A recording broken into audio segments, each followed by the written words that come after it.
Hi girls and boys, I'm very glad to be with you guys once again with another cool project for you guys to work on this week whenever you have a chance. It's pretty simple and it actually takes just kind of simple tools and things that you have around the house. It's something called scratch art. So here's an example of it. Look at the size of the paper. I just kind of found whatever I could and used this. So basically what we're going to be doing is using crayons for our background and then a black crayon to create that kind of black scratch surface. And then you're going to find something to be able to make your designs, scratch your designs on your paper, which is why it's called scratch art. Okay, so let's go over a couple of the tools and the materials that you're going to need for today. I've got my placemat just to kind of keep my table in order. Then you're going to, whatever sheet of paper you've got, white paper is probably best. So even if it's lined paper, actually this is lined paper.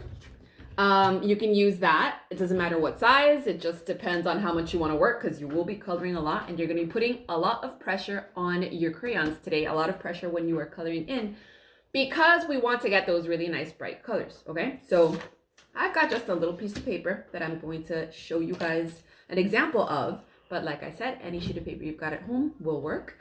Then you need at least 2, but as many as you want, of your bright crayons.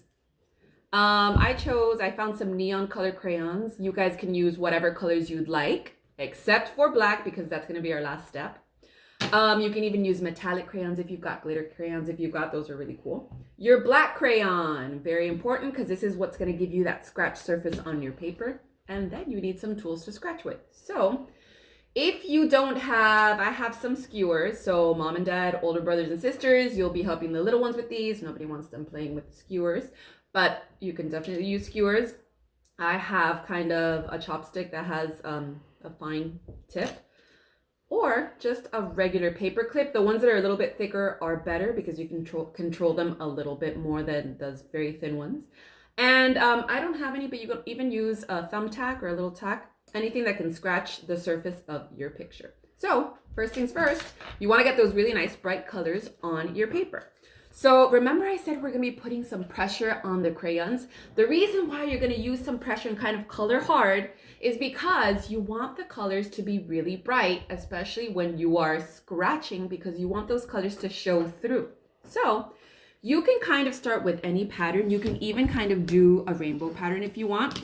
So on my paper, because I'm not worried about leaving the edges, I've got my placemat in the back. I'm just going to start with any one of my colors. And you want to make sure that you've got your entire paper colored in, right?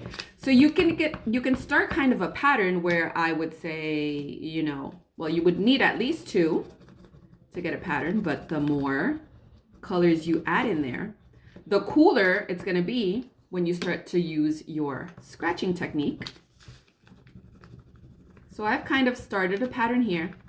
And if you guys can see, I'm really kind of putting pressure on that crayon. You can even see how all the kind of the wax of the crayon is going off of the sides, right? Mm-hmm. So I'm going to continue all the way until my entire paper is covered. And then we'll go to the next step.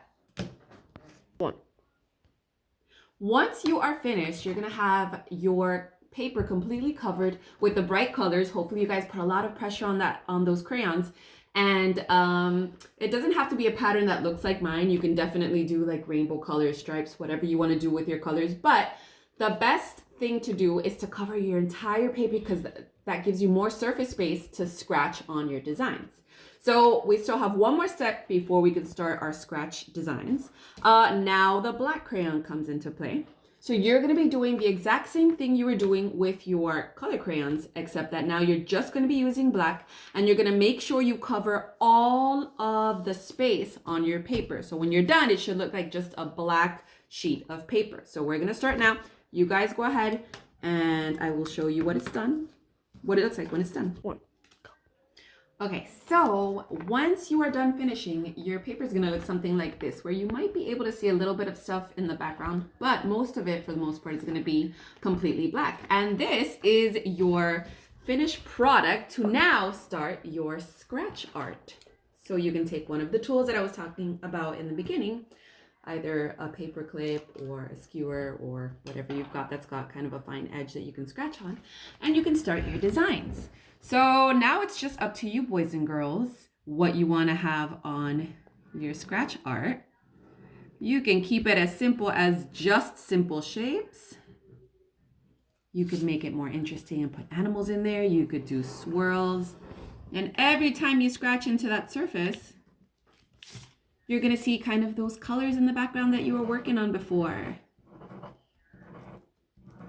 So you can have a lot of different designs or just one really cool picture on your scratched surface. It's kind of fun. You can repeat this project over and over again. Different colors like metallics in the background or glitter, whatever you have at the house. It's fun. Everyone can do it. And I hope to see you guys again soon.